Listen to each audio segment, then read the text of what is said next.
Assalamualaikum warahmatullahi wabarakatuh. Sebelumnya, perkenalkan saya Rizna Aftafia, mahasiswa Fakultas Hukum Universitas Muhammadiyah Malang. Nah, pada kesempatan kali ini saya akan mempresentasikan terkait dengan manajemen law firm yang menjadi salah satu tugas di dalam mata kuliah manajemen law firm yang diampu oleh Ibu Tinu Dwi Cahyani. Sebelumnya, saya telah membaca dan meresum beberapa materi terkait dengan manajemen law firm sesuai dengan buku yang berjudul Kantor Hukum, Pendirian dan Manajemennya, Teori dan Praktek yang disusun oleh Bapak Ari Wahyu Hertanto, SHMH.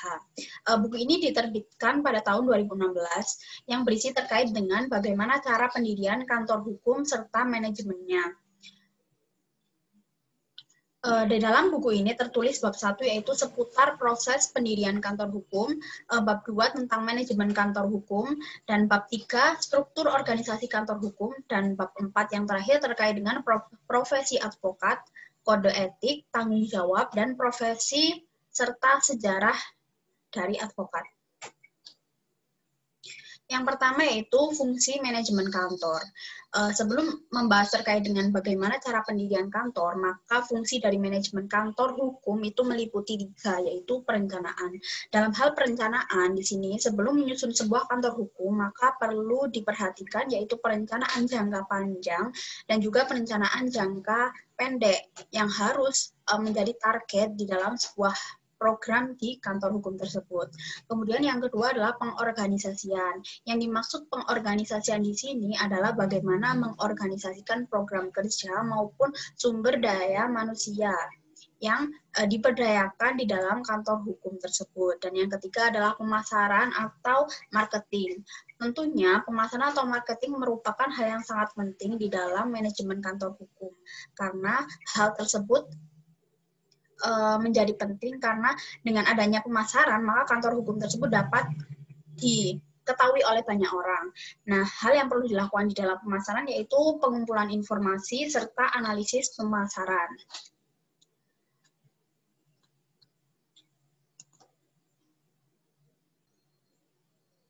Nah, selanjutnya di sini ada struktur umum dari manajemen law firm.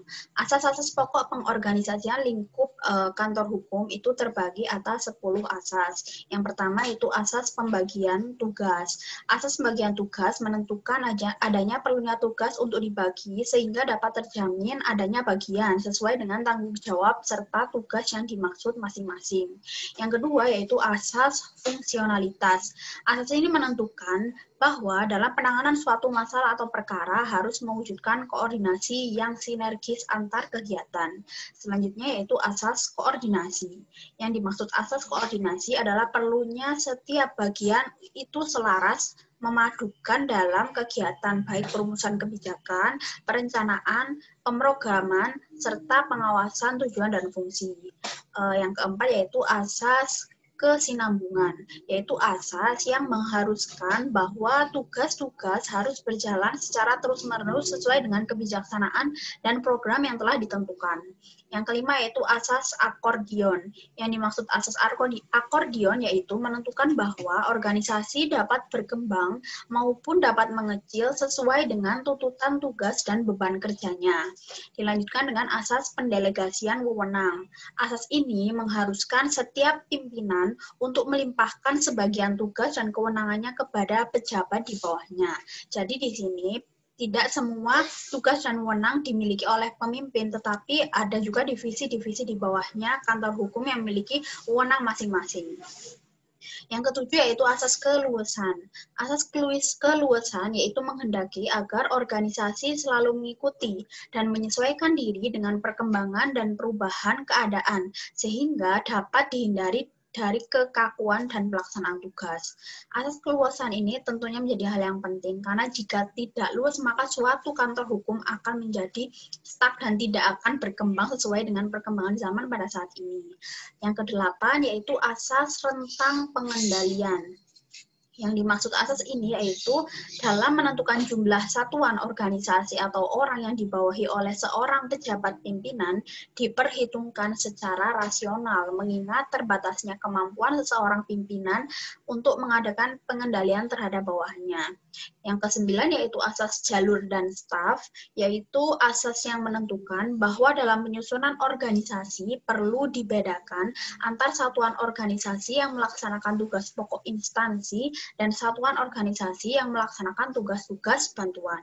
Dan yang terakhir adanya asas kejelasan dan pembaganan, yaitu asas yang mengharuskan setiap organisasi menggambarkan susunan organisasi agar setiap pihak yang berkepentingan dapat memahami kedudukan dan hubungan dari setiap satuan organisasi yang ada. Maka dari itu, pentingnya suatu kantor hukum mempunyai struktur organisasi yang jelas. Kemudian dilanjutkan dengan serba-serbi keuangan internal kantor hukum yang terdiri atas yang pertama yaitu pembagian laba, dan yang kedua adalah struktur kompensasi. Struktur kompensasi ini yaitu terbagi atas gaji. Gaji di dalam kantor hukum itu dapat terdiri atas gaji yang berasal dari kasus-kasus yang litigasi atau yang diselesaikan di dalam pengadilan maupun dari kasus-kasus yang diselesaikan di luar pengadilan atau yang biasa disebut dengan non-litigasi melalui jalur mediasi, arbitrase, negosiasi, konsiliasi, dan lain-lain. Kemudian yang kedua ada pendapatan perusahaan. Law firm atau kantor hukum itu berhak atas porsi pembagian pendapatan dari lawyer fee dan success fee untuk menjalankan roda organisasi berupa biaya sewa kantor, operasional, ketatausahaan, gaji karyawan, pengadaan barang, dan lain-lain, serta akumulasi porsi keuntungan tahunan untuk para sekutu. Dan yang ketiga adalah marketing fee. Marketing fee ini yaitu jasa perantara kepada pihak di luar law firm atau kantor hukum, dapat juga outsourcing, mendapatkan tanda apresiasi. Porsinya adalah sebesar 10-15%, berasal dari nilai law firm fee dan 10-15% dari success fee yang diterima law firm jika perkara berhasil dimenangkan. Selanjutnya adalah struktur tugas dan juga tanggung jawab seorang advokat di dalam kantor hukum. Advokat, sesuai dengan struktur organisasi dan fakta yang ada pada kantor hukum, maka berikut ulasan mengenai pembagian tugas, wewenang, dan juga tanggung jawab. Yang pertama adalah managing partner. Jabatan managing partner sebenarnya mengandung pola pemahaman sebagai pimpinan dari suatu tim yang disebut sebagai quality assurance team review. Kita lanjutkan kepada partner.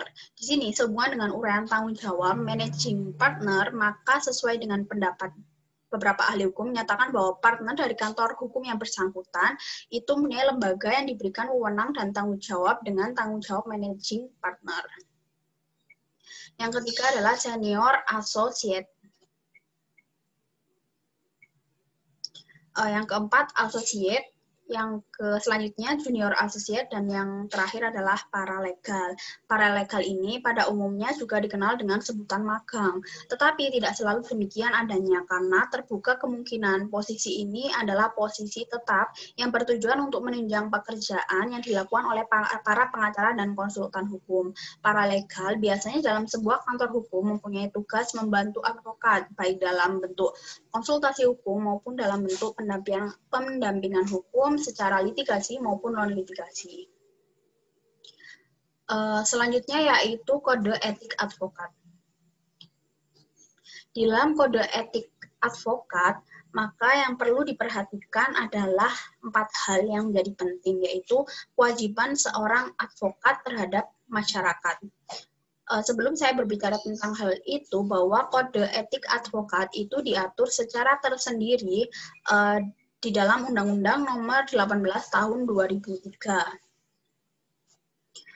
Saya lanjutkan, kemudian kewajiban advokat kepada teman sejawat atau teman sesama profesi, yaitu sesama advokat sendiri. Dan kewajiban advokat kepada pengadilan, dan juga yang terakhir adalah kewajiban advokat kepada klien, di mana dalam hal advokat dengan klien itu terdapat beberapa kewajiban yang perlu dilakukan dan terdapat beberapa larangan yang tidak boleh disampaikan oleh advokat kepada klien.